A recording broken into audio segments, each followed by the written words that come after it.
Sebenarnya kan ini terkait dengan usia ya. Usia saya hampir setengah abad. Iya. Dan waktu kita kalau mengikuti sunnah Rasulullah kan 63, jadi cuma 13 tahun lagi waktu saya untuk berbuat sesuatu. Dan saya merasa belum punya apa-apa. Itu belum bisa ada yang ditinggal ketika kita sudah lewat gitu. Tapi kalau kayak Al-Maghfurullah General Ali kan sedap didengar kan. Iya. Wah, oh General Ali ya yang punya takwa kan gitu kan. Yang bikin takwa ya pahlawan nasional bla bla bla. Oh, keren itu. Ketika Komar, siapa Komar ya gitu, siapa ini gitu. Jadi itu sebenarnya yang kemudian dasar apa nih kita harus berbuat buat masyarakat, dan kita butuh contoh, butuh karya yang aplikatif. Kemudian punya pikiran dan ada rezeki sedikit ya, akhirnya kita bikin sebuah sekolah yang anti mainstream. Kita bikin sekolah yang tidak perlu ruang kelas. Wow, keren kan gitu. Makanya orang-orang yang pertama itu sekolah, ada bukan kami gitu ya. Biar aja. Itu di hutan ya. Kok anak banyak sih? Itu orang apa? Anak munyuk kan? Anak orang hutan. Dari suara yang keluar, Komarudin Hikam dari tengah hutan Tanah Kutub ini kan juga berbicara soal menyelamatkan Bekasi. Emang Bekasi apa yang terancam sehingga perlu diselamatkan? Terancam Pak, rusak, hancur Bekasi. Ketika menghilangkan identitas, jati diri, karakter khas Bekasi, itu Bekasi habis. Dimana ketika pelemahan dan industri itu masuk, jadi buat saya penjajahan belum selesai. Ya.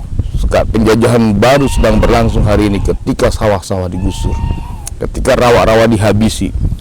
Orang tahu rawa panjang tapi nggak tahu rawanya di mana. Orang tahu rawa sapi, rawa sari dan rawa-rawa lainnya, rawa lele, nggak ada rawanya. Terus di sini ngapain? Untuk menyelamatkan Bekasi Tanah Kutub. Kita memberikan contoh kecil dari sebuah perubahan. Iya. Wow. Kita tanam pohon, kita bertani secara organik, saya nanam cabai, gitu. Iya. Tiap hari saya macul. Berat saya itu turun dari 93 sekarang 83. Saya kalau lihat foto saya 5 tahun yang lalu kan agak gede boyol gitu ya. Sekarang atau juga tiap hari ya. Saya lebih perkasa di sini. Perkasa luar dalam. Tiap hari pacu, tiap hari bergaul dengan kambing gitu loh. Semuanya. Itu dari segi material.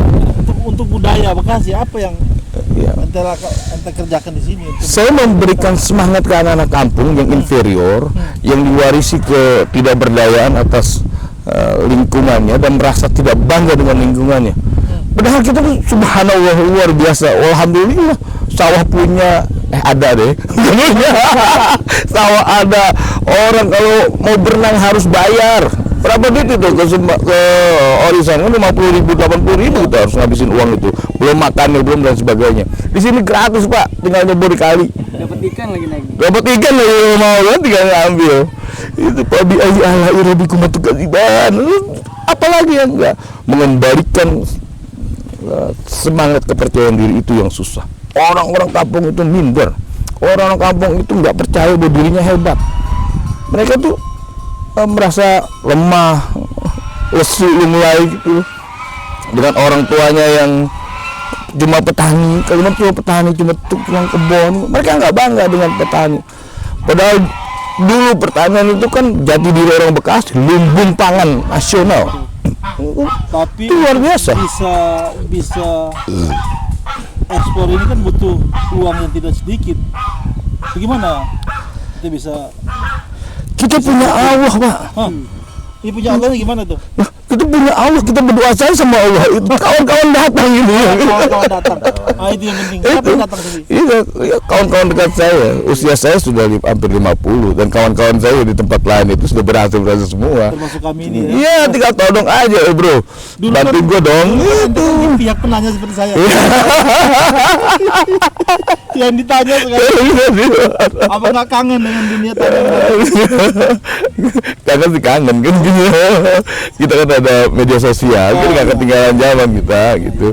Bahkan kemarin jadi narasumber di webinar nasional itu tentang desa. Dan saya sampaikan buku ke Nusantara, jangan pernah mau untuk menjadi daerah industri atau perumahan. Rusak Bekasi contohnya, habis itu Bekasi itu gara-gara perumahan dan industri.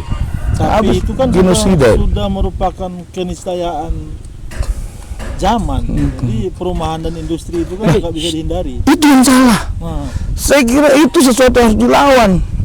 Ini adalah warisan penjajah yang belum pulang. gitu. Iya, itu kita bangga dengan pertanian, kita bangga dengan perkebunan.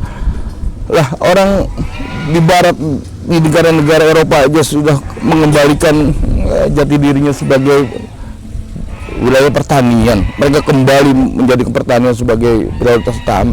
Kita malah meninggalkan pertanian, sawah-sawah digusur. Lah apalagi lu tong, apalagi lu orang lain itu pada mengupayakan. Kita nggak bisa mandiri kalau kita nggak punya pertanian. Jadi ini kan ada pesantren juga. Ya. Memang harus begitu. Gerakan menyelamatkan budaya, menyelamatkan tanah itu harus dibarengi dengan mendirikan pesantren. Ya, saya kira tidak ada perbedaan antara dunia dan akhirat kita kan.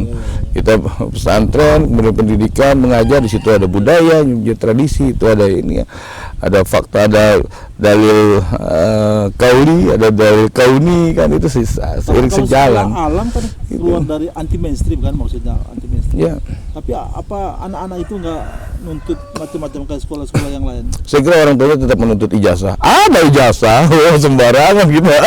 Tapi kan dengan Ijazah itu itu ada perhatian dari pemerintah.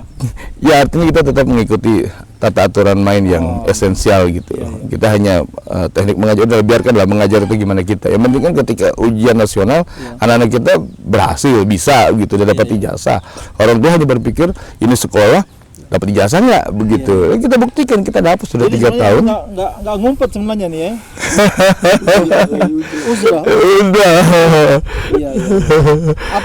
Pesan apa yang mau disampaikan ke Pak Bupati Bekasi, Pak Gubernur Jawa Barat, atau ke Presiden lah dengan keadaan seperti ini? Ya, saya kira kita harus kembali kepada jati diri kita sebagai orang Bekasi, sebagai orang Nusantara kembali, kan, bahwa di kampung itu punya berbagai pengetahuan lokal, jenius, kearifan lokal, kehebatan lokal, teknologi lokal. Pokoknya kita punya itu. Kita tidak perlu lah cara orang lain buat hidup. Kita bisa hidup dengan apa adanya kita sebagai orang ini gitu. Saya pikir ayolah pemerintah semua yang sangat berkuasa gitu. Jangan sampai ide modernisasi, globalisasi itu hanya menjadi genosida budaya, hanya menjadi genosida jati diri bangsa Indonesia gitu. Kita kembali. Belanda dulu menjajah kita tuh gara-gara rempah-rempah. Terus kita apa yang bisa dibanggakan sekarang dengan rempah-rempah itu, dengan produksi pertanian kita. Malah orang Bekasi sok-sokan gitu mengubah sawah rawanya menjadi perumahan dan industri. Ya hancur ekologis, apalagi kalau perubahan itu ada. Dia beli, kemudian dia bangun yang tadinya daerah resapan, itu ditutup, ya kan? Udah berapa liter air yang mestinya diresap di situ, kemudian ketika ada perumahan, gelontor begitu aja, air daerah bawah seperti Maradia Sekawangi ini yang kebagian petakanya. Yang gitu. Terakhir, Komarudin Wikam kan dulu kan klimis orang kantor. Sekarang penampilan kayak gini, gimana gitu? Saya ingin mengingatkan diri saya gitu, bahwa iya gitu loh, bahwa waktu kita sangat terbatas gitu buat berbuat sesuatu. Lu kalau nggak sekarang, kapan lagi? Berarti bukan karena motivasi supaya menjadi penampilan kayak Jawara gitu, bukan? Oh enggak. Takutnya udah di pojokan begini, di pedalaman begini terus ada apa? Enggak ya? Ya, itu pun sesuatu yang ingin saya lawan gitu, penampilan ala budaya kita itu tidak harus selalu dipersepsi sebagai dukun atau ahli santet dan sebagainya gitu loh. Walaupun kita juga ikut dalam sebuah film di mana namanya dukun santet gitu lah. Belum tahu. Percaya ya itu ada yang datang ke sini kan traktornya hilang gitu. Di Facebook itu ada yang minta ajen telet sama saya. Waduh itu. Kalau itu bisa juga kita ajarin tuh. Nah, ini yang saya ingin sampaikan ke masyarakat. Jadi segala pengetahuan lokal itu harus kita angkat kembali, kita saring, kemudian kita sistematisasi dengan metodologi ilmiah, itu menjadi ilmu. Kayak saya pernah penelitian tentang pelet, kita ada bertiga, dia punya ilmu pelet semuanya, kemudian dia hafal tentang mantra-mantranya, dan ternyata itu apa? Sugesti positif, Sugesti gitu. positif. Jaran goyang, jaran wong turu, 1000 wong turu, 1000 wong asih kok aing, gitu kan. Itu kan artinya 1000 orang tidur, 1000 orang itu berkasih ke saya, tidur aja berkasih sayang sama kita, gitu. Itu kan sugesti Itu yang positif. dipraktekkan di sini kan nggak ada kan.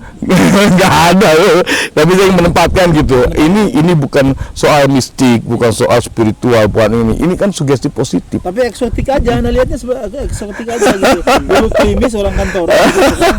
Penampilan agak gitu. Ini biar ingat mati gitu loh, saya kan banyak dosa. Thank you. Terima kasih, Pak Darso.